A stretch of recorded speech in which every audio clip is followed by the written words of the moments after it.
Hey everyone, a very good morning, and I welcome you all to Deep Learning webinar with Amritansh. And just wait for a couple of minutes and we'll get started. Okay. So the topic that we're going to discuss today is called deep learning. Okay, it's fundamentally a very fancy name for artificial neural networks. Okay. Now my name is Amritansh and I have a master's in computer science, specialization in artificial intelligence.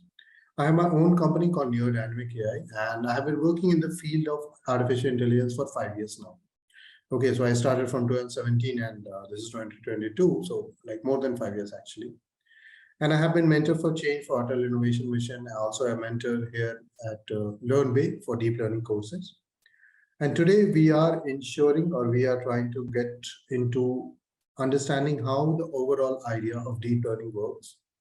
Now, again, these are webinars where we are trying to introduce the concept. Please do not mistake them with any kind of a full course. Okay, this is not a full course, and just by doing the webinar, you will get a primary idea what these things are, but you will not become an expert immediately that how these things work and what are the nitty-gritties here. Okay, all right. So I guess we should get started now. Now, guys, if I may ask you, and it's a very simple question, and again, you guys can reply on the chat. I will wait for the response. What if I were to ask you this question and I were to say that, okay, how would we get, or like, what is the need of machine learning in our world right now? Why do we require machine learning? To make complex tasks easier, very good. To automate things, yes, yes. Automate human behavior. Now, yes, that's the goal. When we talk about artificial intelligence, that's the goal that we like to think, right? We think that we will be able to create artificial intelligence. Okay, we will be able to create artificial intelligence, which we could deploy on the machines. Okay, so there are so many tasks in our real world which can try our patience. Would you agree with that? Like what makes you bored, or like, but you have to do it every day, like you have to do it regularly. What things can make you really bored? Any idea? Okay, let's read the responses. So commuting to office, okay, repetitive task in every industry. No, I want a specific example, like if you know already or something. Manual machine instruction. Yes, yes, this is a big issue right now. Anything with your day-to-day life as well, which you would like to automate, or would you like to go make it go away? Like if that was not there, you would be really happy. Sorting of emails to respective folders. Yes, this is a very big problem. See, guys, not everyone uses Gmails and everything. And even within Gmail, you can create custom folders. But see, many a times we have to sort these emails to different folders related to work, marketing, or maybe something is personal, right? So that can become really irritating. And especially let's say on your email, you are getting close to 1,000 emails. You are getting 1,000 emails per day is gonna be really hard. Okay, really hard for us to sort out manually. Okay, and this is kind of a classification task, like kind of we can think it as a text classification task. Yeah, calling customers for informing current rate and discount or offers. Yes, this is again a very big problem. Like if you ask me, like if we have to place, and yes, there are the systems, but these days there are automated systems also available. Okay, these days there are automated systems available which can inform you about, okay, that whatever the new offers or whatever the new responses, even if you, when you deal with this scenario, how do you say? So let's say when you are talking to Swiggy or Zomato and you are complaining, or you have some kind of complaint, you might notice that there are steps, 3-4 steps, which are completely automated. No human interacts with you, right? We can call them chatbots. Okay, although I will not really call them fully chatbots. They are more of a customer assistant. Like they're very limited. This is how I think about them. So yeah, that is actually an excellent example. Disease identification. Yes, this is a big problem because we don't have enough medical professionals in this country. So disease identification, if it can be done automatically, definitely it would help us out. Yes, that's a very good example. Great, great.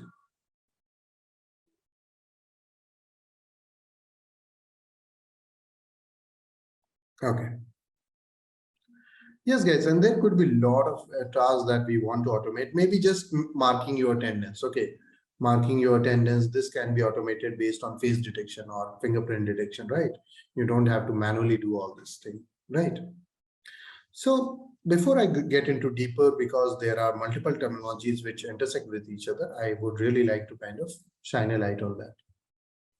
Okay, and the overall discussion first, of course, always starts with artificial intelligence. So artificial intelligence is this field of study where our major aim is to build or replicate human intelligence as closely as possible onto machines. Okay, that is what we are trying to do in artificial intelligence. Now, artificial intelligence is a pretty massive field to understand, and there are elements of mathematics and there are elements of computer science, even psychology, neurobiology. Okay, there are a lot of things that has to come together, and still no one knows exactly how to build the true artificial intelligence. Okay, but of course, we have made a lot of success around the statistical ones, like which are called your machine learning, where we primarily learn from data itself, and those topics or those concepts are called machine learning. All right. And within machine learning itself, we have a specialization, let's call it a specialization, called deep learning. Okay, called deep learning. And in deep learning, what's really happening? It is kind of automated, or like automating some kind of a machine learning scenario. And I will show you what exactly we mean by this. So machine learning and deep learning are slightly different, but still deep learning will fall very well inside the realms of machine learning, because here also we are trying to learn from data itself. Yes. And then of course we have the field of data science, which has seen overlap with the fields of AI, machine learning, deep learning. But in data science, we do have some other tasks like data warehousing, which has nothing to do with artificial intelligence. Okay.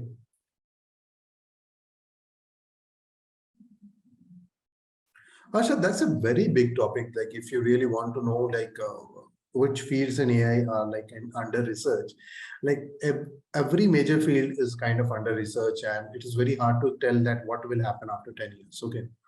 But right now people are heavily invested in deep learning, and so many technologies that have come around like stable diffusion and your transformer models and even autoencoders, generative adversarial networks. Okay.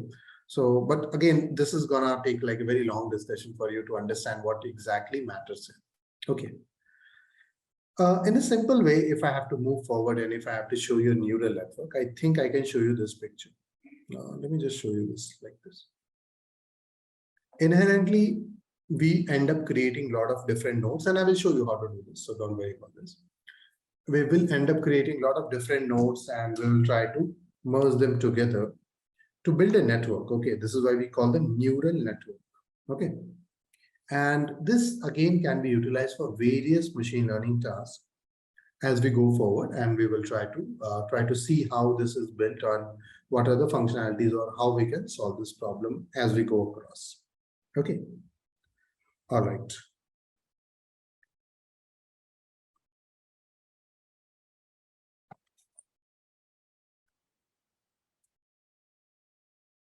Okay, and so let's try to understand what is all this and why we are so interested in all this, and what will come out of it. Okay.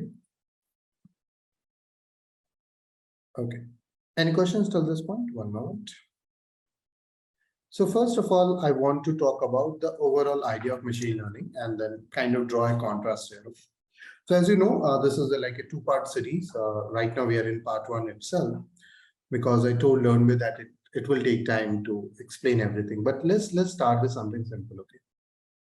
Let's think about machine learning itself.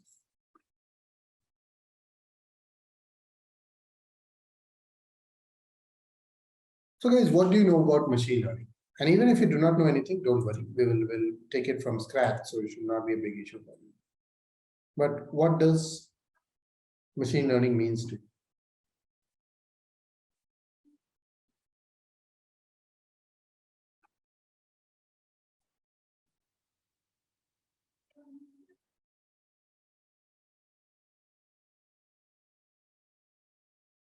Okay, predicting the future based on past data using algos. Okay, very good. So guys, let's imagine a scenario. Let's say I write some numbers here. So what will come out next, or what will be the next one? What would be the next entry?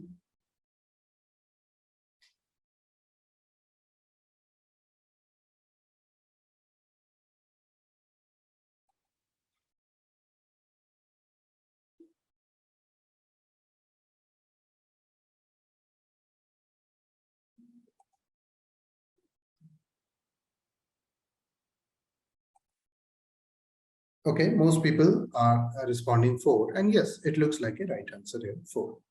But let me add some more information here, and then tell me your answer.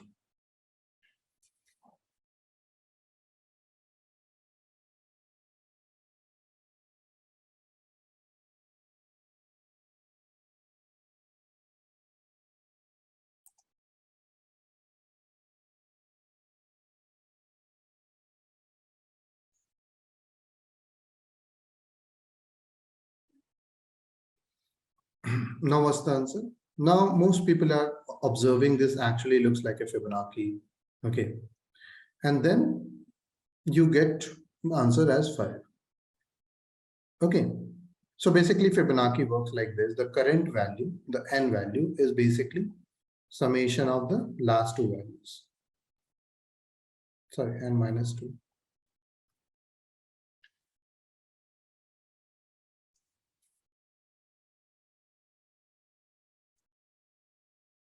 Is this part clear? Okay, very good. Now guys, what did we exactly do? Like, how did you figure out what should be the next number, or what should be the next value that comes out?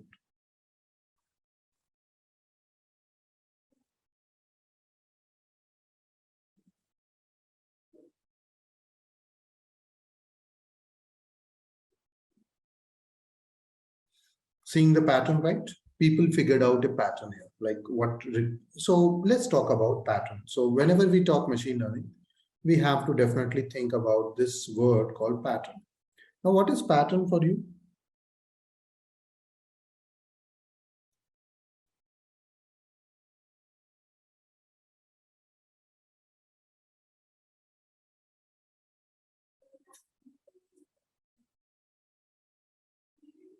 Anyone?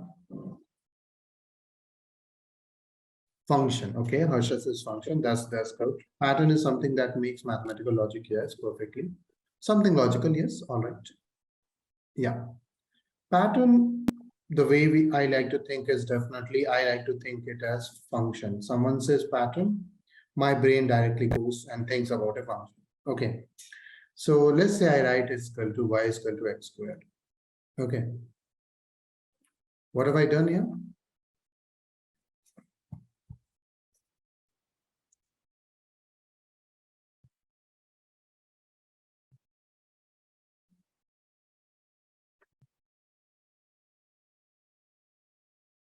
Equation or a function. What does function does, if I ask you?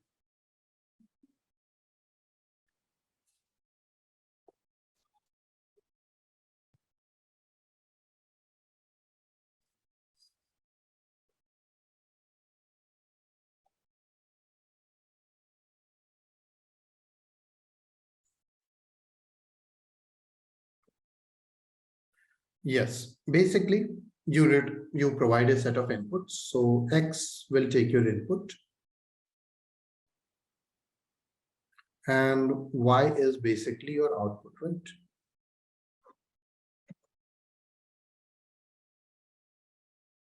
So inherently what's happening here? Y is nothing but a function of X. This is how we mention it, right? And if something is a function of X, let me show you. Y is a function of X, or you can say X and Y are mapped due to that function. So what inherently happens here is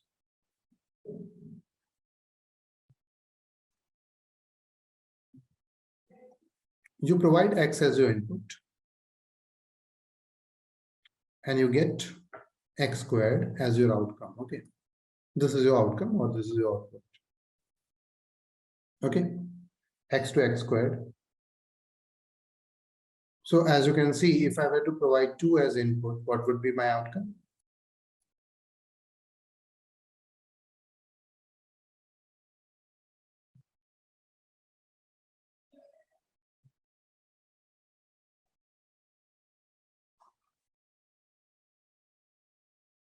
Four, right? Yeah. What about -3? What would be the outcome?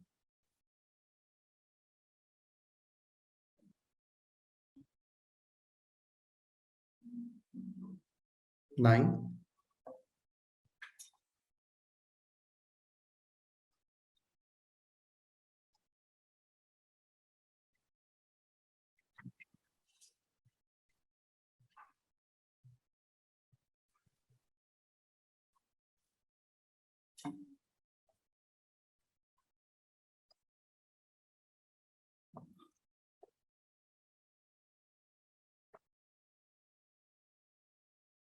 So if I were to draw this function, it will look something like this, right?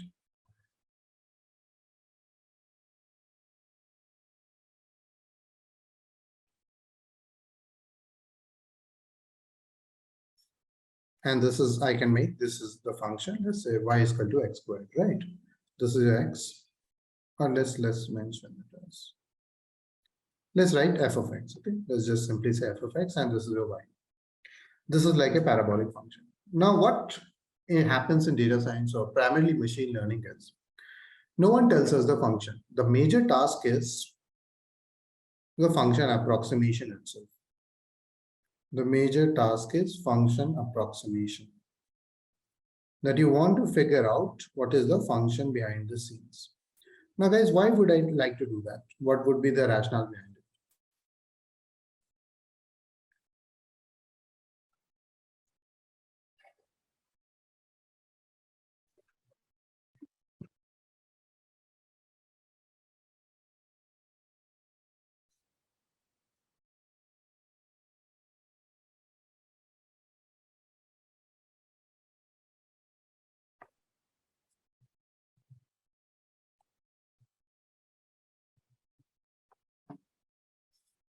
Yes, the idea is we will not find exact pattern. And the idea is that there is inherently randomness in data. Okay, so let me give an example. This is an example that is easy to explain actually. Imagine that we open a website. Okay, let's say it's a website where I want users to come and interact. Okay, and slowly it has started to see its outreach and it's increasing, but again, there is variation. Okay, it's not perfect, but there is, we can see an upward shift. Okay, so the idea here is, and okay, so let's say I get some data. Let me just delete this part. Let's say we get some data till n is equal to 60 days. Till 60 days, we have our data and we know our user growth. Okay, and let's say it is going up most of the days. So guys, what would be the scenario, or can you tell me what would happen on, let's say, n is equal to 75 days?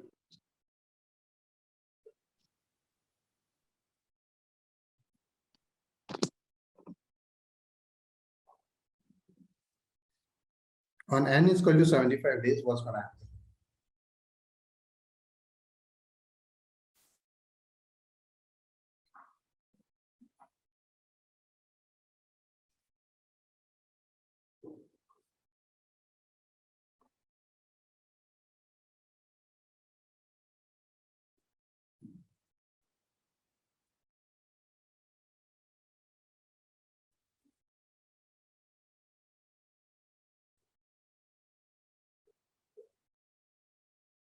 Increase to upfront, right? And it will keep on going. But let's say if I were to ask you, what is the y? Okay, if I were to ask you, y is the number of users. Y is the number of users per hour, something like that. So how many number of users I will have till n is equal to 75 days?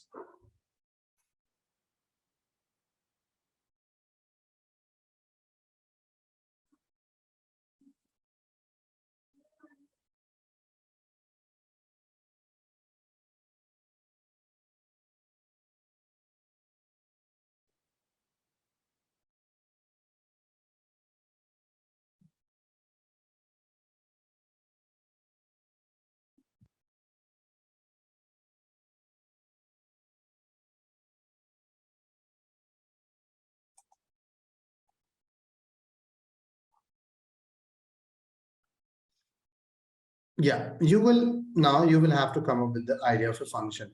Maybe you can say this looks like a linear growth, but I will say actually it's not much of a linear growth.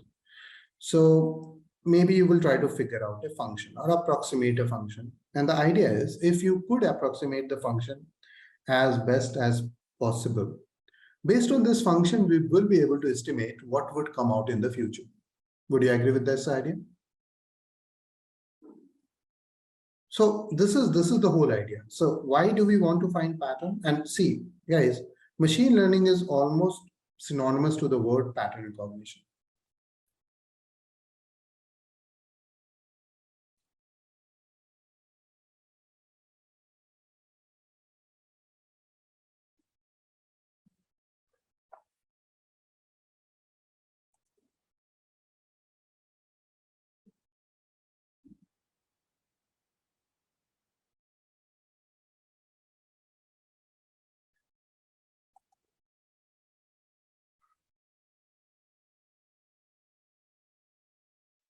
Because the idea is, if I could figure out the pattern, the idea is, if I could figure out the pattern, I could predict the future. Pattern, if you approximate the pattern properly, you will be able to predict what will happen. Okay, what will happen in the next session, next scenario. Okay, this is why pattern recognition and as I told you, machine learning are almost like synonymous words here. Okay.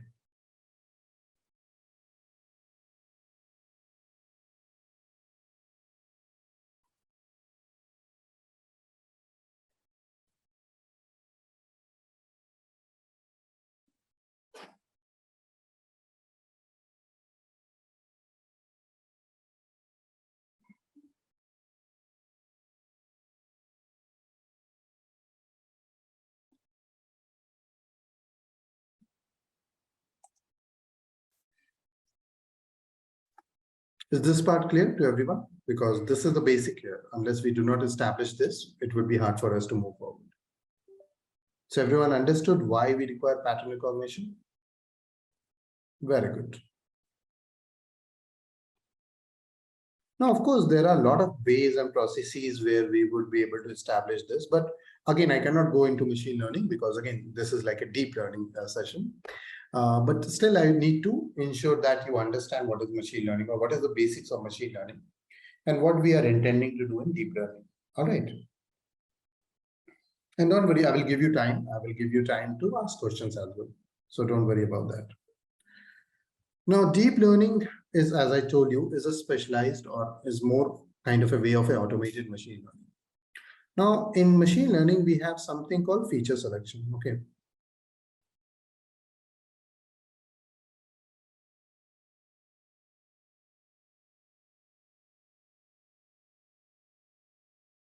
Harsha, now there are different classes of like randomness, and even in this scenario where you have a non-linear or a dynamic systems, the approximations might be different. But understand the core theme remains the same, but the technologies or the techniques that we use are going to be seriously different because in dynamic systems, the system properties are not followed the way it is followed in a statistical one. Okay, or stationary statistical ones particularly. Okay.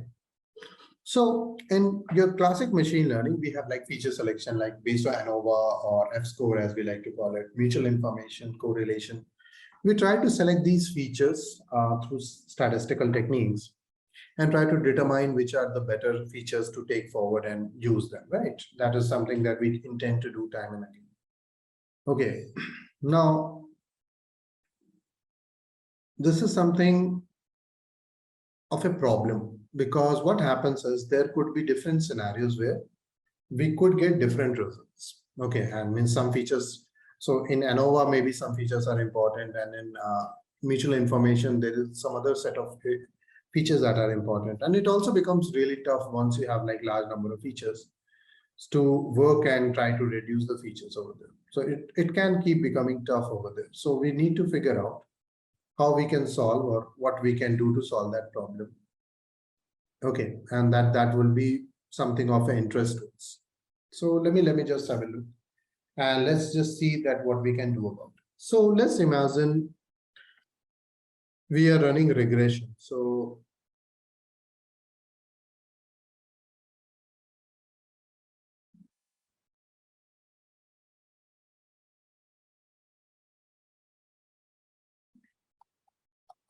and let's say this is our data, and data will be has some randomness, but okay.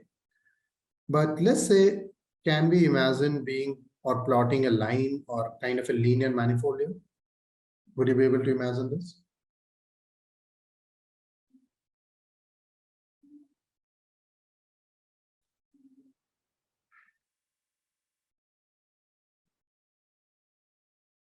Very good.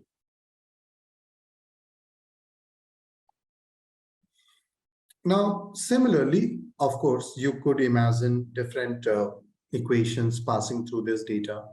And based on a criteria, let's say mean squared error or something like that, MSE or R2 square, you want to figure out that. So if I wanted to calculate mean squared error of this hyperplane, okay, we can calculate based on the straight line distances, and mean squared error is like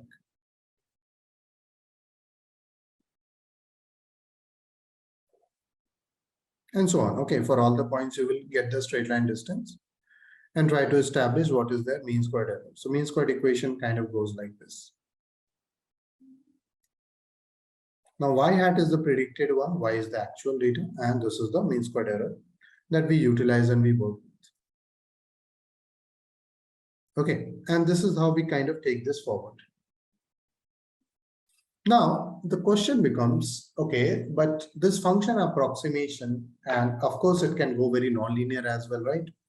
But if I am running regression on my own, we have to decide what is going to be our equation at the start. Okay, so let's say the data is like this. So let me just again draw something. And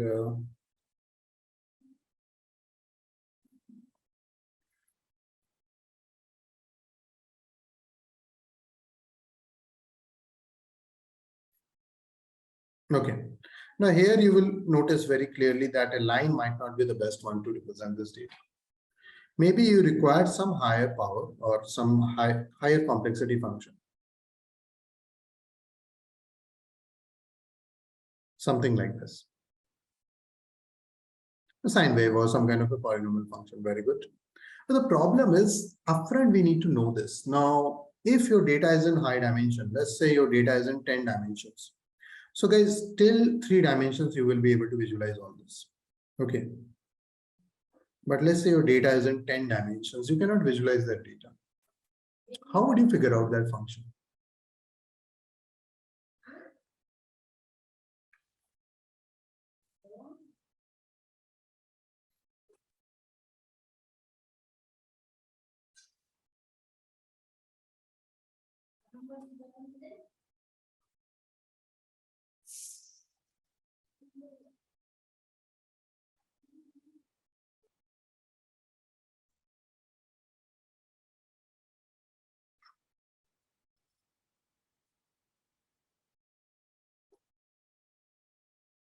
Not sure, right? It causes problems. So maybe someone can say, okay, what we'll do is we'll take an equation. We'll take a really complex equation. So let's say we start at, let's say theta1 and theta, let's call it theta0 actually, theta1 x to the power 1. And we'll try with different powers because we are not sure. So we'll kind of give this theta3 x to the power 3 and so on. Maybe till, let's take it theta 7 to the power of x to the power of 7. And let theta as the training will happen. Okay, so as the training will happen on the data, let's say some thetas will become to, let's say 0, and some thetas will see some high value or some significant value. Let's say this becomes 1.1. Let's say this becomes 1.89. Okay, so it means these powers, or wherever you have x cube and x7, these powers are relevant, and rest of them basically get nullified over there. Okay. So basically you get a nonlinear scenario and you might be able to plot, or you might be able to work over there and solve that problem altogether. But now comes the other question, which is equally important. But what if I wanted to minimize this task? Because see, how many powers I'm going to keep trying with, because there is no end, right? There is no upper limit here really that I could restrict these things.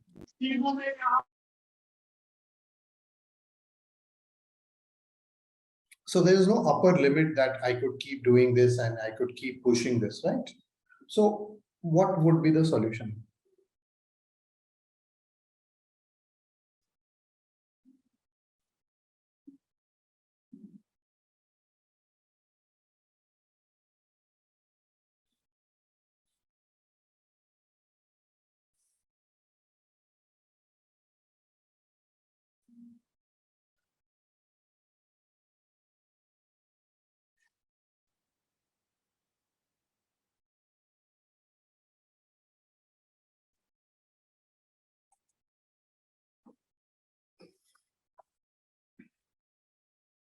Maybe yes, recursive learning is something maybe we could think about. Maybe we could try to do it iteratively.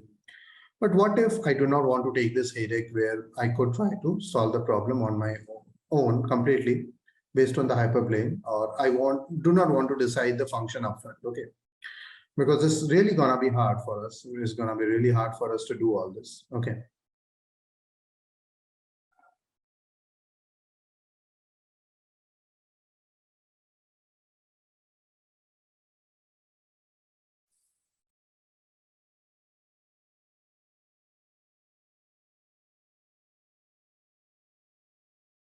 So this is where deep learning comes. This is where now deep learning comes, and fundamentally this is gonna look a little different.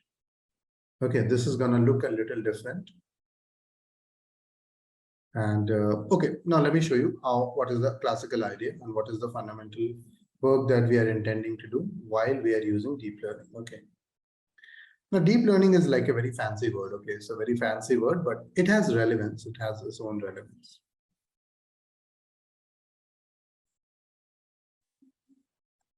Now, even we say deep learning, but fundamentally what we really want to say is artificial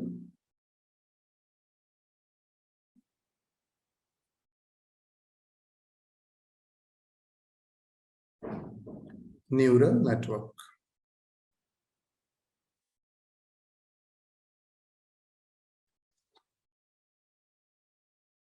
Now, guys,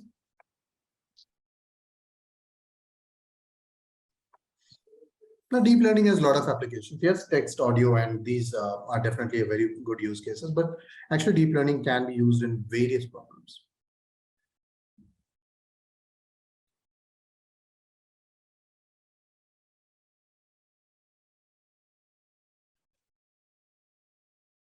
Okay.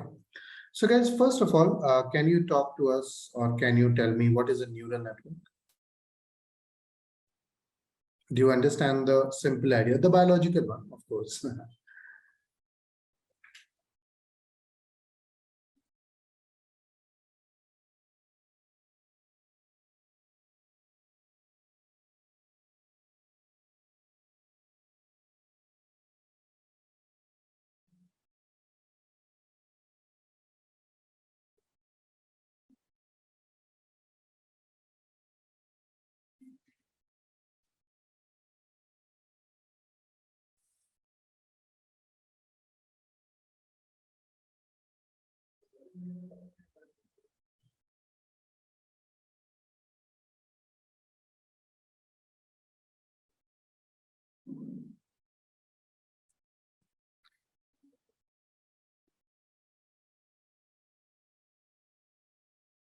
Okay, so I did have gotten like a lot of answers. Let me read it out. Okay, one by one, please. So you are saying passing data information, okay, receives an input, process the stimuli, okay, connected units, tries to make sense of it, what it sees or feels, okay, how the brain works, analyzing the data, drawing different conclusions, okay. What's happening here? Weird. A lot of neurons to perform tasks, network made of neurons. Very good, very good. So I think a lot of people have gotten it right. Absolutely right. So of course, as people have noticed it very early and very clearly that there are neurons. So guys, what are neurons exactly?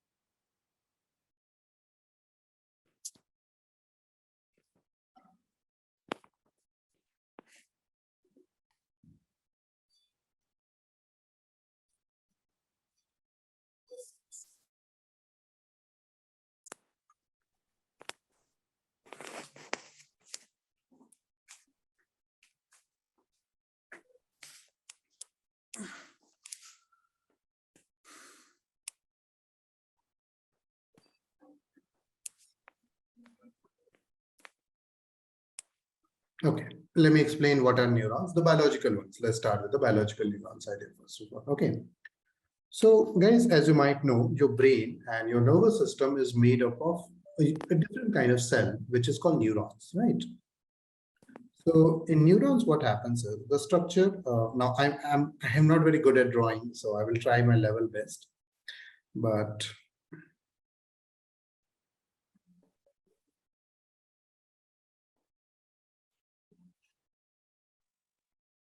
okay, it usually has a cell body, which we like to call soma. Okay. Now, as you might know, or some of you might have some information here that inherently what happens is you have dendrites and axons. So these are called your dendritic connections. Okay, no, sorry, these are your axons. Axons, and these are your dendritic connections. Okay, dendrites. So now axons and dendrites will connect. One dendrite will connect to other cells' axons. Now, inherently what happens is in our brain or our nervous system fundamentally is working through charges at the end of the day. The current is passing. So this current actually goes to the soma. Now, how does all of this works is fundamentally what happens is we have various channels, okay, ion, cation channels. Okay, so we have our potassium channels. We also have sodium channels, okay, Na plus. It also has this calcium channel, but it's not that regularly used, but the potassium and the sodium channels are regularly used, okay, and are far more active.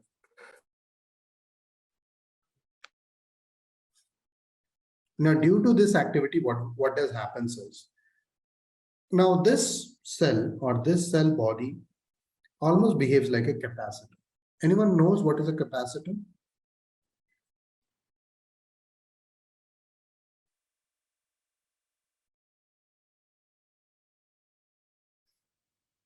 Anyone?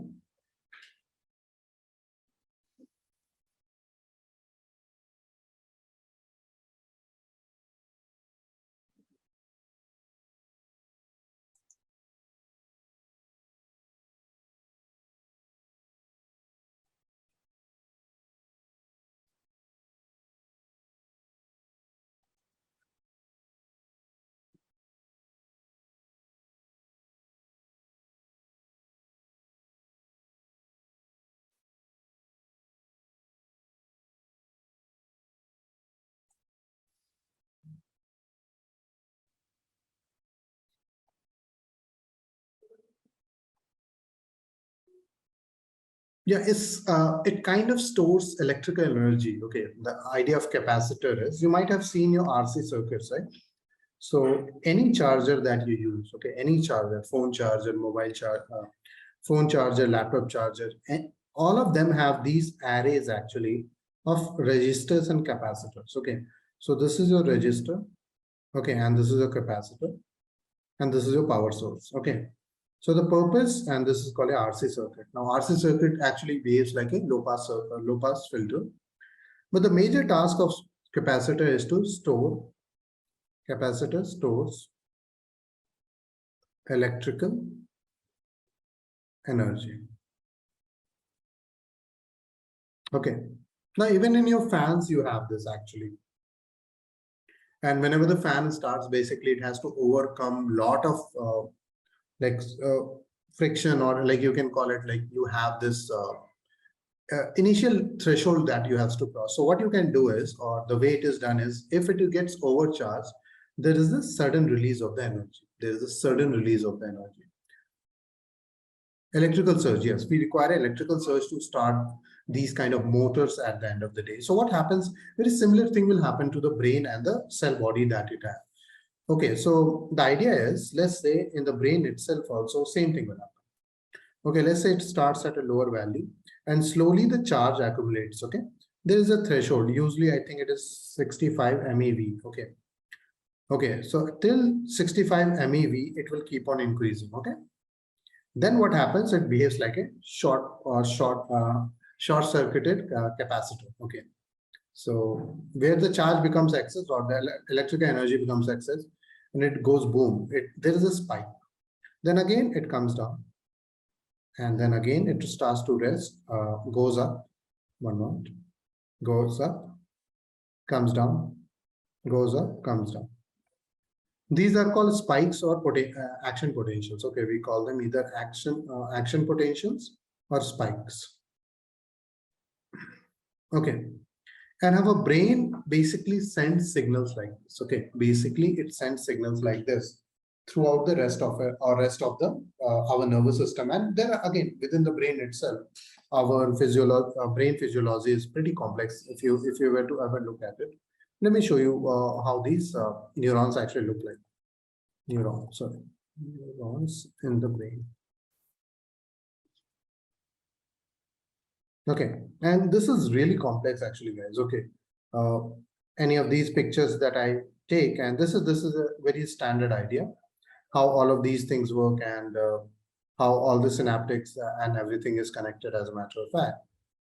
Okay, and basically, but see, our brain is really complex. Okay, it has somewhere in tune of, if I remember correctly, 80 to 90 billion neurons.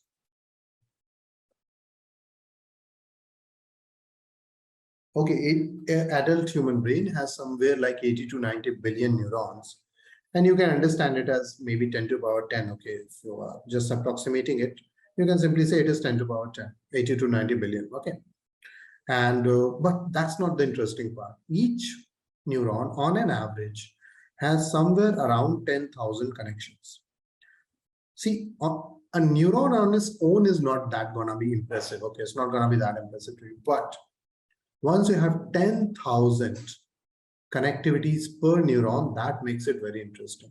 Because fundamentally now we are saying roughly we have 10 to the power 14 connections. And this is a large number, guys. You have to understand this. 10 to the power 14 is not an easy thing to even imagine right now, like how big this number is. But these connectivities are what makes you human, or this is where the magic happens actually. All the special operations that your brain is doing or kind of trying to figure out. This is where everything is fundamentally happening. Is that okay, first of all?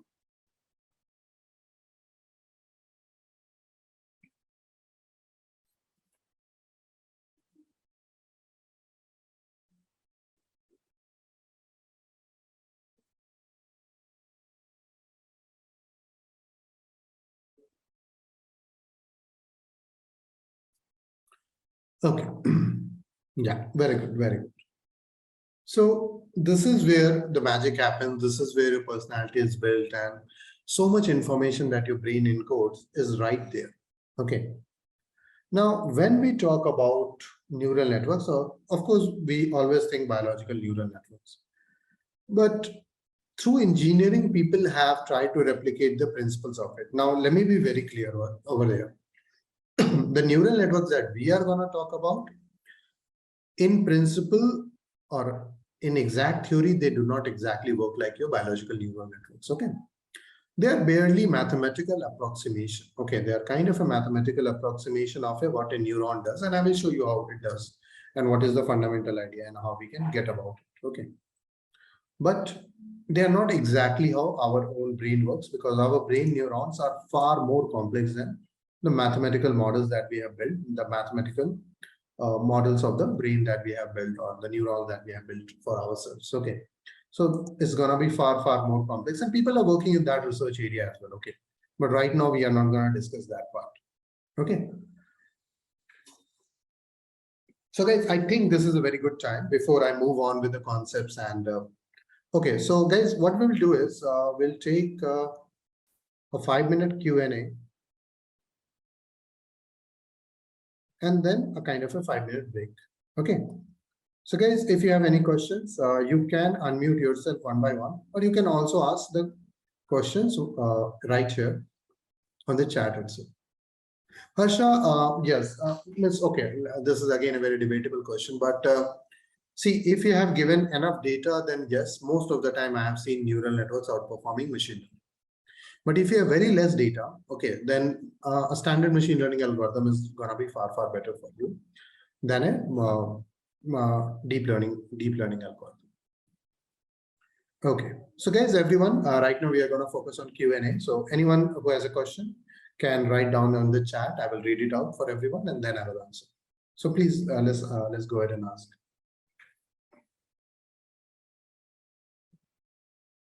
Okay. So Harsha, the interpretability is a very big discussion right now. And yes, neural networks are kind of a black box. But so are some other machine learning algorithms. Okay, so are some other machine learning algorithms as well. But yes, neural networks are particularly obscure, and it is very hard to understand what results we are going to get, or the results that we are getting, how much sense they make is very hard to explain. Does deep learning contribute to high variance? Yes, they can. Actually, they have a very specific problem of overfitting. So while we are doing training, we have to be extremely careful over there. Otherwise, this low bias, high variance scenario actually occurs a lot of time when I have even trained the model. And then our outcome actually comes in very, how do you say, in a skewed manner, or like overfitting is so prevalent in deep learning world, we have to be extra careful. And then we use different methods like regularization, batch normalization, dropout to control all this. Okay, very good. Computer neural networks. Yeah. When we say the computer neural networks or artificial neural networks, we are meaning to see the say the same thing over there. If someone says biological neural network, that's a different thing. Okay, that is something that is present within the animal kingdom mostly, and that's slightly different. And the principles, the way it works is slightly different than the artificial neural networks, which are more mathematical in nature. Okay, guys, any other question?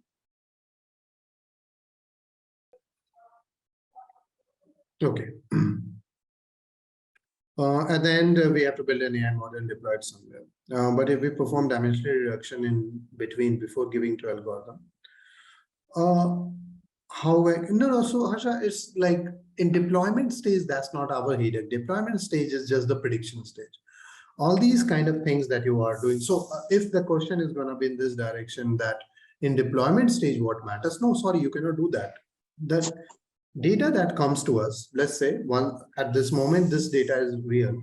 And then the very next second, it kind of becomes historic for us. Okay.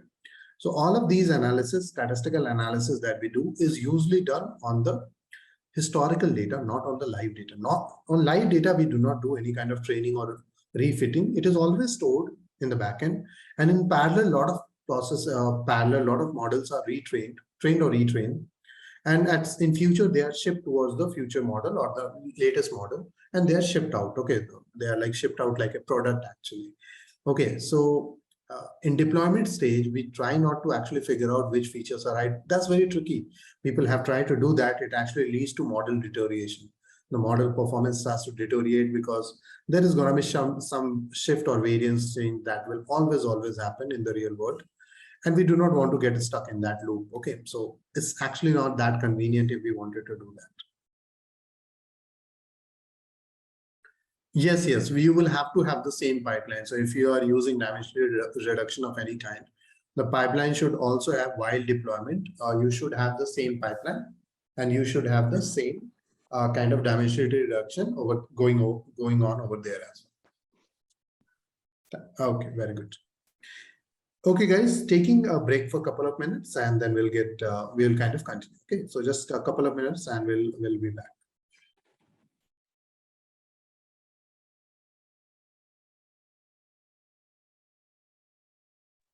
Okay, guys, now we are going to resume the session here. Okay. All right. So deep learning, and we will give you the intuition today, and tomorrow we are going to work through the code, and we will try to show you how deep learning, or you could code up a small neural network. But the deep learning applications over the years have been plenty. Okay, I'm not sure how many of you even have seen all these examples. Some of you already might know this, some of you might not know. So first of all, can you tell me how many of you have heard about Amazon Go? Yes, it looks like some people have heard about it. So guys, Amazon Go is this technology, or you know what, I could actually show you. I'm just not sure my speakers would work. Like, okay, why don't I show you? Okay, so what we can do here is,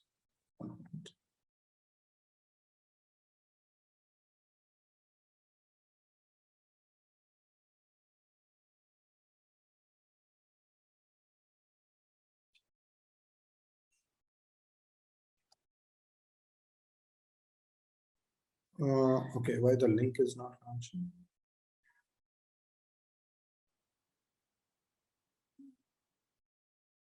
So let me show you a couple of examples today first, and then hopefully you will be able to understand that what's really happening here. Okay, so let's see.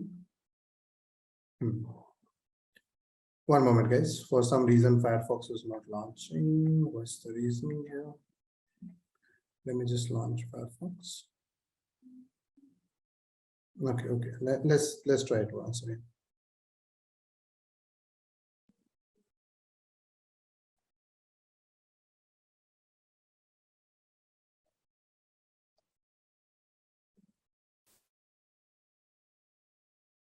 Weird.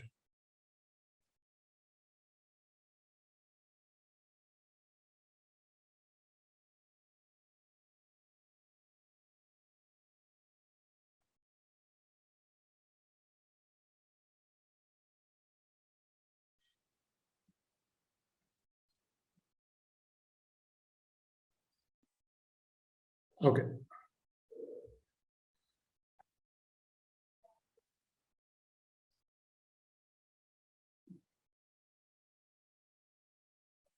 4 years ago, we started to wonder, what would shopping look like if you could walk into a store, grab what you want, and just go? What if we could weave the most advanced machine learning, computer vision, and AI into the very fabric of a store, so you never have to wait in line? No lines, no checkouts, no registers. Welcome to Amazon Go. Use the Amazon Go app to enter. Then put away your phone and start shopping. It's really that simple. Take whatever you like. Anything you pick up is automatically added to your virtual cart. If you change your mind about that cupcake, just put it back. Our technology will update your virtual cart automatically. So how does it work? We used computer vision, deep learning algorithms, and sensor fusion, much like you'd find in self-driving cars. We call it Just Walk Out technology. Once you've got everything you want, you can just go. When you leave, our Just Walk Out technology adds up your virtual cart and charges your Amazon account. Your receipt is sent straight to the app, and you can keep going. Amazon Go. No lines, no checkout. No, seriously. So guys, what did you learn from this example?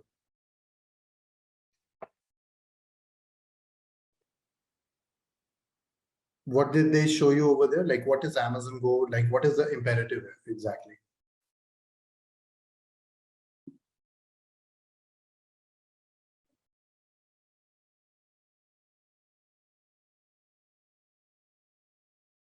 Anyone?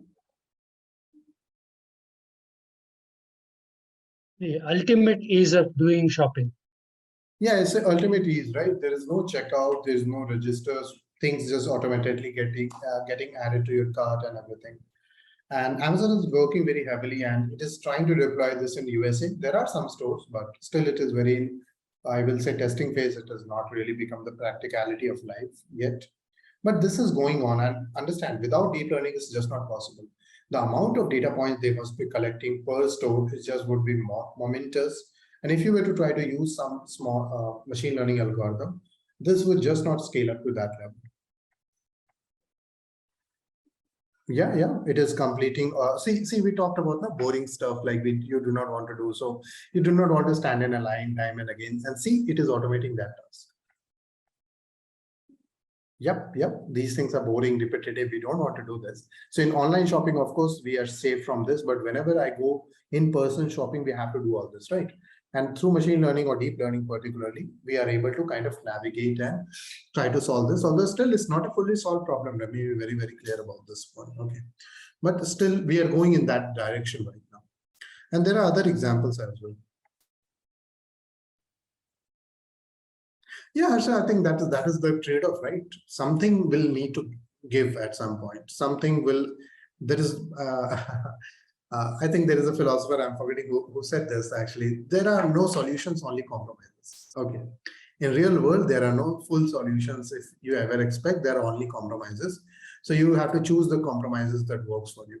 That's how I like to think about things. Okay, very good. The second example, I am fairly sure you must have seen it, but otherwise we will show you this very good example as well.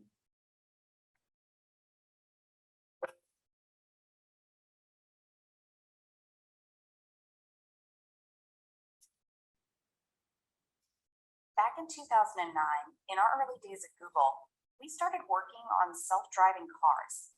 Today, we're called Waymo, and our fully self-driving cars are on the road. They use a range of technology we've built from the ground up to understand the world around them and get you where you need to go. You're about to see how it all works and what it feels like to ride in our car. As it drives, Waymo uses LiDAR, which sends out millions of laser beams per second to build up a detailed picture of the world all 360 degrees around it.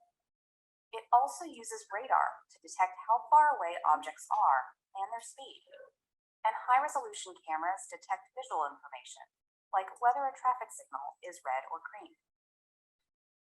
It then combines all that data to understand the world around it. For example, in this fraction of a second, it knows exactly where it is on the road. It can also identify everything around it in full 360 degrees, and then predict what those things might do next. And it doesn't just do that for the objects you and I can see. It can do that for things up to 3 football fields away. What makes everything you can see right now possible is experience. Waymo has already self-driven millions of miles on complicated city streets, and it's constantly learning from every single mile it drives. With all that knowledge, it can plan a safe path ahead. In this instance, giving that cyclist enough room to cycle past us, and also looking out for that pedestrian on the sidewalk.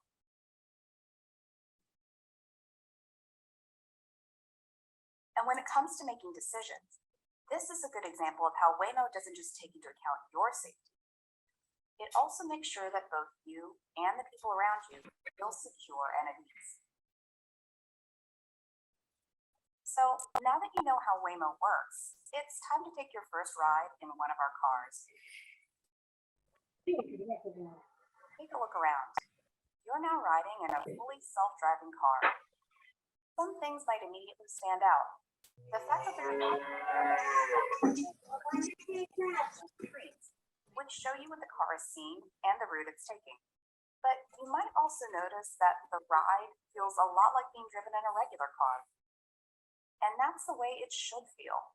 All this technology, which allows Waymo to see, identify, predict, and plan, should make an extraordinary ride feel completely ordinary and create a very normal journey that simply gets you from A to B, safe and sound. And while it does all that, all you have to do is sit back, relax, and enjoy the ride.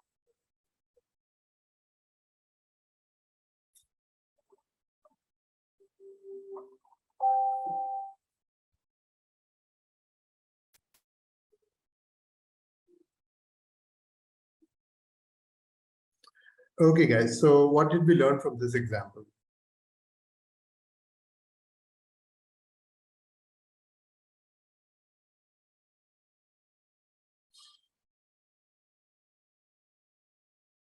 Owning the house is a bad idea. 1 minute, guys. You see, a lot of banks actually want to give you. Yeah, sorry about that. It kind of ran the ad over there immediately. Okay, so the question that I was asking at that point is, what did we understand from this self-driving car idea? The power of big data computing and synthesizing. Yeah, definitely. The big data is there, but you could see that a self-driving car, that in any modern day self-driving car, that is again nothing is full-fledged. Still, there is some research needs to be done. But you can clearly see that based on computer vision, LiDAR, different sensors, okay, are put inside a car now. Okay, and there are deep learning algorithms that are predicting the path, that are detecting objects and obstacles, detecting traffic signs, speed limits, and whatnot. And also it has GPS and all kinds of localization softwares that is built in. And based on those localizations and the paths, it does a path planning. And based on those path plannings, the steering wheel, or actually just steering wheel, is just moving just to show you. Actually, that does not need to actually happen. The car does not need to show you even the steering wheel. That's also almost redundant for us. Okay. So all of this is kind of going in this direction that we are using deep learning. And again, here, understand, they have thousands of data points every second coming in these sensors. And all of that needs to be processed and some kind of inference needs to be generated. And for this, without deep learning, this would not happen. Okay, let me be very clear about this. Without this, deep learning would just not happen. Okay. So another example, I think another example I could show you, which I personally like, is one. The artificial, there are these artificial systems available. Okay. And let me show you this example. 现场的各位朋友，大家好，欢迎来到新华社。我是由新华社和搜狗公司联合培育的全球首个 AI 合成女主播。我的名字叫辛小萌，我的声音和外形脱胎于新华社新媒体中心新闻主播去萌。我将会在今年全国两会期间与大家见面。我和我的搭档将为大家带来更好的新闻体验。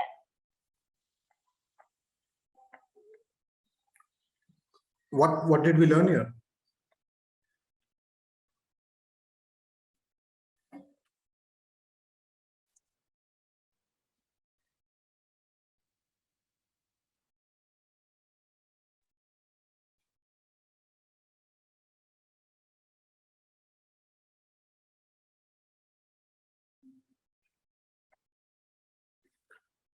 This is just not a translator. No. Okay. See this lady? This is not real.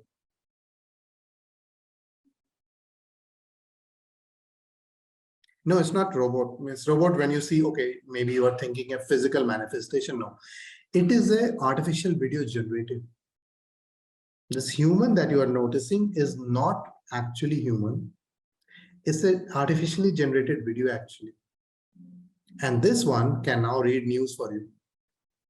Are you getting what just happened here? It's not even replicating. It has imagined a human. Okay, it's not even replicating someone's photo or something. No, it has imagined, or let's say it has created an artificial human in this video form. And yes, I know. It took some time, right? No one might have noticed this, but this is not actual reality. And this is what she is saying. If you want, I can give you the video. You can see in the script that is running in the back, at the end, you will be able to see that it has been artificially created. 我的名字叫辛小萌，我的声音和外形脱胎于新华社新媒体中心新闻主播。It was mentioned on Xu Meng. There is some broadcaster, but that's the modeling. Okay, you use someone's base, face, and audio to model that. But this whole thing that you are seeing is completely a AI generated video. It's not real. Yeah, using GANs. Yes, exactly, Ashwin. So if again, I can keep talking about the advancements that have been done, and believe me, even over the years, like a lot of world leaders have started taking notice about AI. A lot of things have changed due to neural networks, particularly. A lot of advancements, as you might understand, neural networks are particularly very good in the terms of state-of-the-art outcomes that we get. Okay. And even like not just video, text, just notice what is happening these days.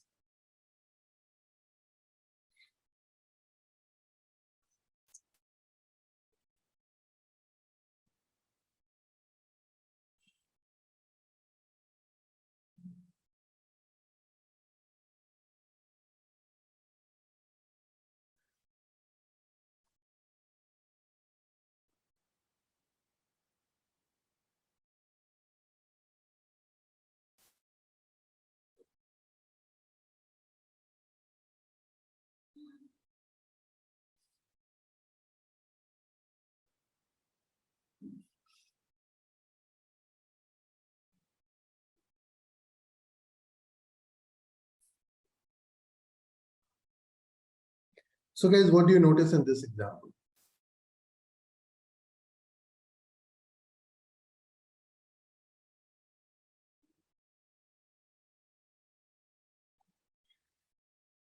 You can see, you can ask a question, or basically this is like a language generation model. Okay, these NLP, deep learning has done amazingly well in NLP, especially in last 4 to 5 years, especially once transformer models have been out and available to public. People have been able to see it in different use cases, and you can clearly see that automated, you give some kind of text, and then it can give you either the answer or it can give you the text completion over there. Okay, and this is something that is just mind-boggling once you see these kind of examples these days that it is happening. Okay, of course, this overall tutorial is gonna be much bigger, but I just wanted to give you like a taste of these things, like what is really happening. And as you might understand, in ML algorithms, actually, let me just open it up, sorry. Now, people who might already know ML algorithms might already understand this, but in while training, you have your supervised techniques, unsupervised techniques, and this is like a supervised technique where while the training is ongoing, we do tell the model what we need to learn and what are the labels. Okay, now these labels are really important because this will allow us for loss calculation. Okay, but you could have unsupervised, like k-means clustering is one of the very best good examples, where you have these unsupervised learning scenarios happening. So you do not tell about any label, but it is able to kind of based on mathematical properties or based on distance, is able to solve that. And then we have reinforcement learning. Okay, then we have reinforcement learning. And here the idea is, rather than giving direct labels, we give them a function to optimize. Okay, we ideally tell them, okay, this is a policy function or policy gradient. So this is like an artificial agent which is learning to walk and jump across the walls without being explicitly told what is walking exactly. Okay, and is able to figure out its own ways of walking in this environment and jumping through walls to climb over them. Okay, across them over.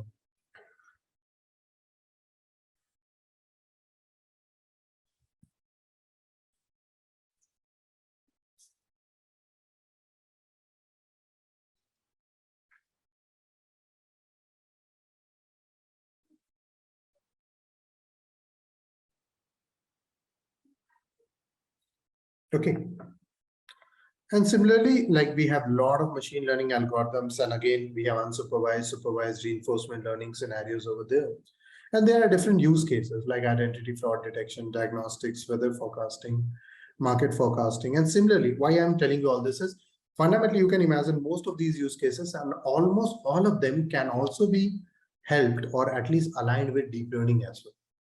Okay, these are machine learning examples, but most of them I can all easily transform into a deep learning example as well. And deep learning has shown better performance. Now with reinforcement, I'm not saying it will replace reinforcement learning. No, that will not happen, but it will align around reinforcement learning, and that's called deep reinforcement learning. Okay. And in that scenario, we actually end up getting far better performance than what we would have gotten individually just by the reinforcement learning. Okay. So guys, anyways, I will show you the mathematics of neural network a little tomorrow, not today. Okay, but fundamental idea would be, rather than having a singular computation, we will have large amounts of computation. We will have multiple nodes. We'll have multiple neurons. So each node that you are noticing here is a neuron. Okay, each node that you notice is inherently a neuron, and each neuron is gonna take a decision. Each neuron is gonna inherently take a decision at the end of the day.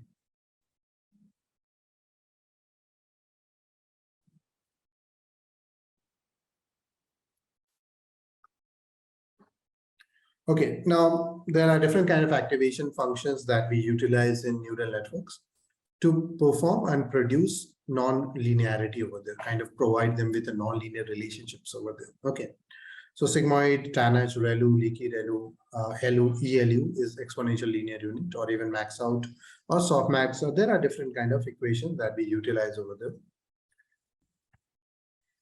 Okay, so how any kind of detection or any kind of classification happens? So just on simple intuition basis, I could tell you that, okay, let's say this is 7, right? You guys can see this example, 7. So what they are taking is they take the numerical values. So pixels can be broken down to their numerical values, okay? And those numerical values are taken and basically passed on to the neural network. One moment. Okay, passed on to the neural network. And neural network will make decisions at different levels or different steps. Okay, as you can see, the information is passing through. At a different steps, the information or decisions are taken. And these decisions are combined together. And at the end of the day, they will be providing you with the final outcome. Of course, we'll have to train all these models. It's not going to happen automatically. But these kind of trainings are required. And like, again, there are a variety of neural networks like convolutional neural networks, which work amazingly very well with the image data. Okay, like in image data, again, different kind of filters are taken. They break down the image, or they basically are segregating the filters. And they all of them are put together to, at the end of the day, make a decision what we are seeing or whatever the example has been given to us. And like this is a classical example of convolution, how convolution filters work.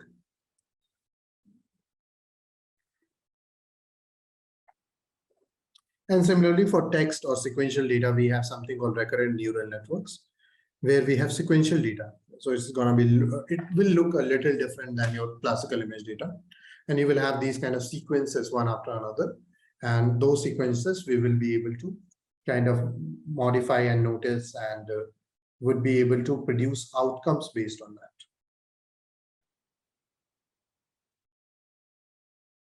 So CNN, yes, it is possible. So we are not saying it is not possible. The question is, would it be profitable or would it be advantageous?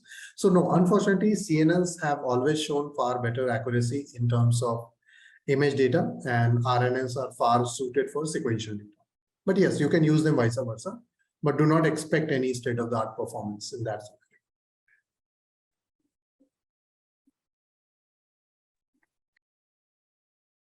Any question till this point?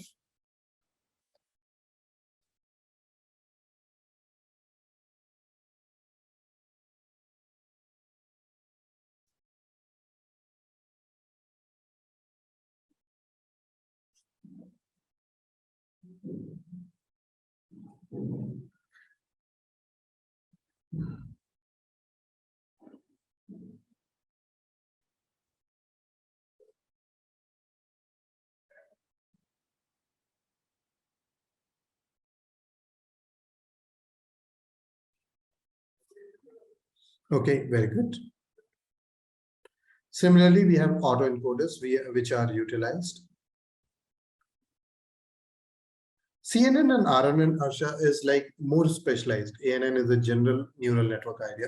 CNN is like a, again, CNNs and RNNs are also artificial neural networks, but they have a kind of an end use case, or like they work on some particular kind of data. As I told you, CNNs usually show better performance with image data, RNNs show better with sequential data. Okay, so of course they will show you better or good performance like ANN, but do not think them as different than ANN. Okay, they have just been specialized or modified on top of ANN itself. Okay. Now we also have autoencoders where we can actually compress the representation, and it is, you will be able to then learn those representation or even represent them back or regenerate the data without the noise or without some kind of a obscuration, okay, or some kind of a abnormality in the data. We can kind of reiterate and kind of remove that. Okay, and then we have generative adversarial networks. I think I showed you one example of that, newscaster, right? This is again a different kind of neural network where we have two neural networks which are in competition with each other. Means they are literally competing with each other, trying to beat the other one. And the idea is, in long run, the generator becomes so good that it is able to fool the discriminator. And by doing that, we are able to create newer kinds of images and data that we can utilize. All right.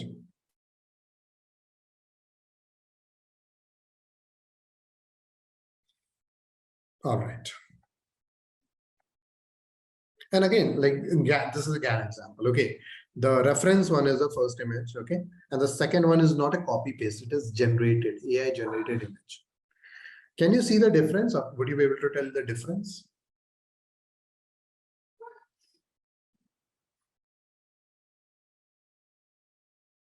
If you were to see the second picture, would you be able to tell that it is not Vladimir Putin?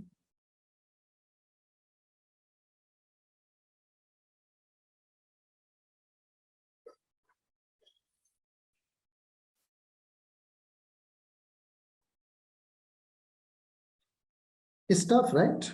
It's very tough, actually. So I could make an argument that, see, now imagine this scenario. And this, see, not everything is a good use case. There are some use cases which could be extremely terrible. Now imagine someone releases a video of Vladimir Putin saying that we are going to start a war with USA. Unless someone take a cognizance or something happens or something goes wrong in the world. You understand how easy it is to do these things due to AI technologies these days? Yeah, deepfakes are there, right? Deepfakes were actually utilized, and a lot of, so basically they using deepfakes, people were able to morph or use faces of well-known actresses in porn videos, right? And a lot of porn websites actually banned that technology completely. Like you cannot post a video using a deepfake. And overall, deepfakes have a very big problem right now. And you never know like what can go wrong once you have this. Like someone can manufacture a fake evidence against you. Okay. Or maybe it can show some real video and we can try to say, oh, this is not a real video. This is the real video which I have generated. And it would be a little hard to prove which one is the right video, right? Because they both will look very authentic to you. Okay. So yeah, not everything is all right and everything, but again, you can see that there are different models, but there are problems over there.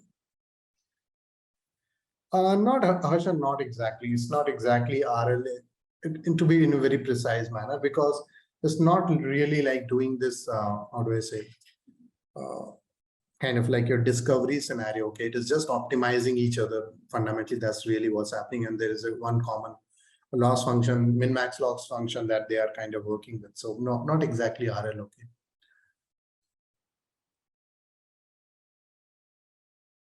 Now, the issue is you can write deep learning code, and tomorrow I'm going to show you some deep learning code as well. But the problem you will realize is it's going to be very long. Okay. You might not enjoy writing deep learning code on your own in some language like Python or something like that. It won't work. So the good news is we have a lot of libraries like PyTorch. PyTorch is there. TensorFlow is there. Microsoft Cognitive Toolkit is there. Now Cafe2 has been actually just merged into PyTorch itself.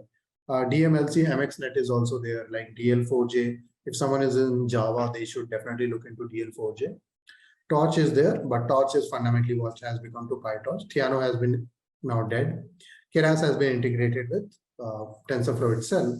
And then you have your cloud platforms like Google Cloud Platform, Microsoft Azure, Amazon Web Services, and whatnot. Okay, and this is what we are utilizing at the end of the day. So we have PyTorch, we have TensorFlow, and again, you cannot go wrong either way. If you're in Python, use TensorFlow or PyTorch. I will show you code with TensorFlow and Keras, not in this session. Okay, there's a part 2 that will be announced very soon actually. And in that, we will be teaching you how to use TensorFlow and Keras actually. Okay, because we don't have enough time to teach all of that. It takes time. It takes like 8-10 hours at least to teach all of this properly. Yeah, Ramesh, deepfakes can actually cause a lot of trouble in judiciary actually, because again, how do you then verify which evidence is correct and which one is not, right? So both of these library, PyTorch or TensorFlow, you can go with either of them. And let me just give an intro today, and we can stop after that. We will not go too deeper today. So TensorFlow is a library provided by Google. Okay, TensorFlow is basically a very open and proven ML platform, but more suited to deep learning, particularly if you ask me. And it is maintained by Google. It's open source, so you guys can use it. You can even look at it as code. It's not a big deal. Okay. And right now it can be utilized for a lot of things, like for preparing data, building ML and DL models. You can deploy the model and even implement ML ops. So TensorFlow has tried to become now one tool which can be utilized for so many cases. And you can see this is like something we like to call post detection. Okay. For different kind of use cases, we can get like body segmentation and everything. And all of those examples can be run through TensorFlow. And TensorFlow has a pretty big community right now. Okay. TensorFlow is pretty big community, and it came out in November 2015 while I was doing my master's. And within while I was doing my master's, I did get to use TensorFlow and Keras as well. So definitely that works for us. And the other thing is which we can utilize or something we can work at. So Harsha, the Keras is a library kind of written or an API which is written on top of TensorFlow. Okay. Now Keras was bought by Google actually. And these days, Keras is just a library which is suited or which is very well suited to write deep learning code rather than going with the nitty-gritties of TensorFlow. So at the core, okay, let me explain. So at the core of it, everything is TensorFlow. Okay. Over there, it is TensorFlow which runs everything. But there is a wrapper written around it. Imagine it like that. And this wrapper can be called as Keras. And through Keras, you can interface, especially for deep learning code, we interface with Keras. But Keras internally interfaces with TensorFlow anyways. And TensorFlow is the actual mathematical library which solves or kind of deals with all the problems that you want deep learning to solve or operate matrix operations, activation functions, everything. Keras is just kind of a small interface that has been written to you so that you can write the deep learning code in a simplistic way. Does that make sense? There is no faster, better. Of course, Keras is on top of it, and it is working at the speed of TensorFlow anyways now.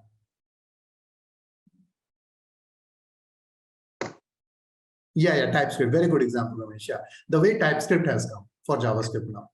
Okay, it just makes things easy for you. That's all. But you cannot compare it. Means there is no direct comparison. One is literally dependent on the other. Now, there's another library which is very famous, and PyTorch has gone like in an open foundation. Earlier, it used to be maintained by Facebook, but now it has become a kind of an open foundation, very similar to what Unix. Okay, and PyTorch, my personal favorite is PyTorch. Okay, I have been using it, and within our company, we use PyTorch as well.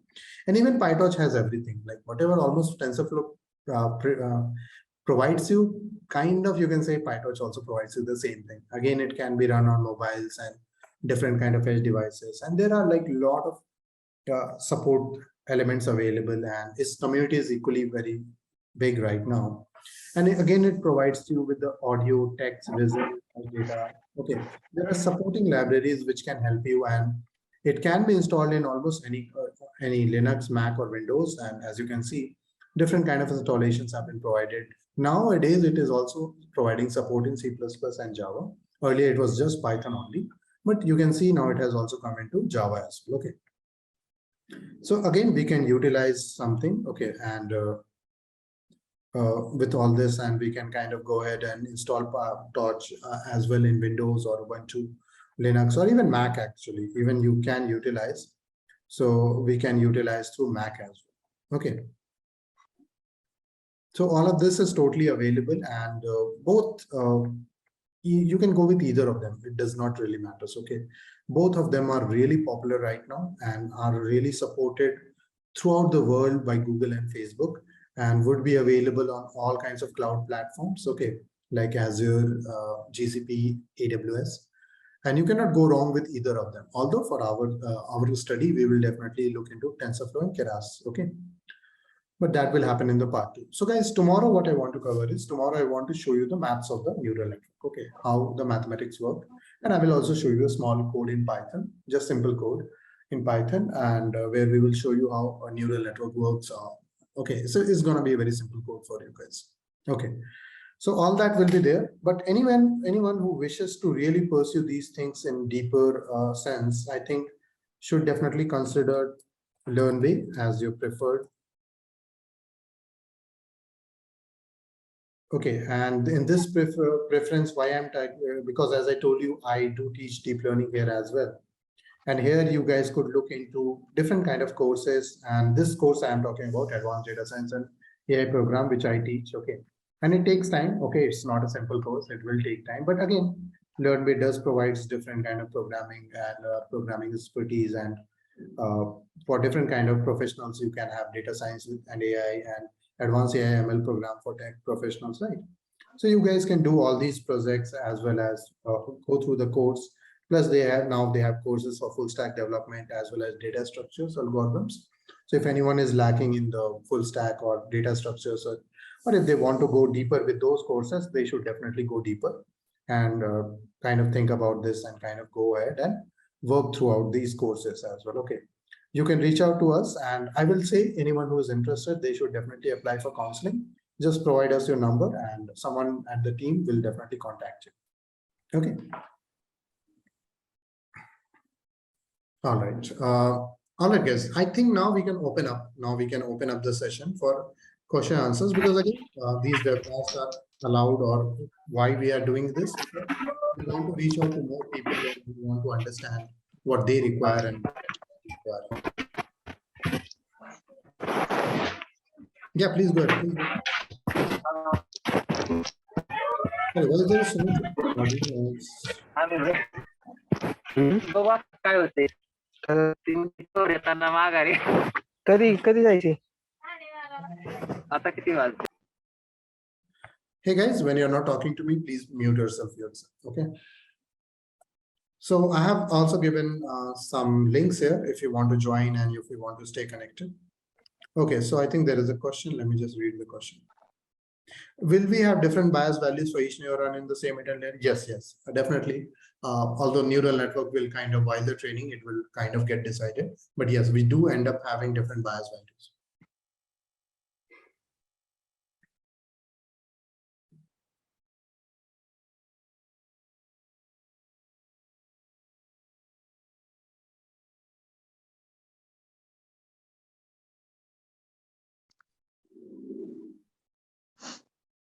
Yeah, guys, go ahead if you have any other question. All right. Yeah, sure. Every individual neuron or vision neuron has different bias values. Yes, exactly.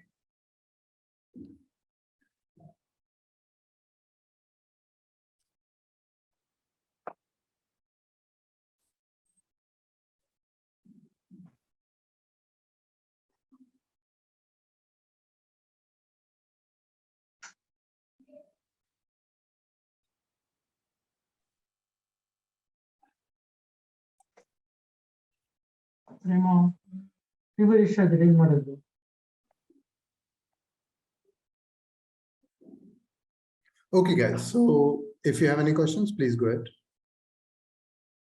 Asha, so MLOps has become this field where we are more concerned. It's like DevOps, okay? You understand DevOps, deployment and all these.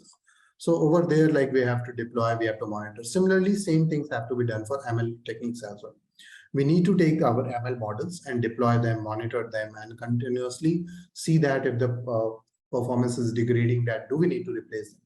So those things have now industry call them MLOps.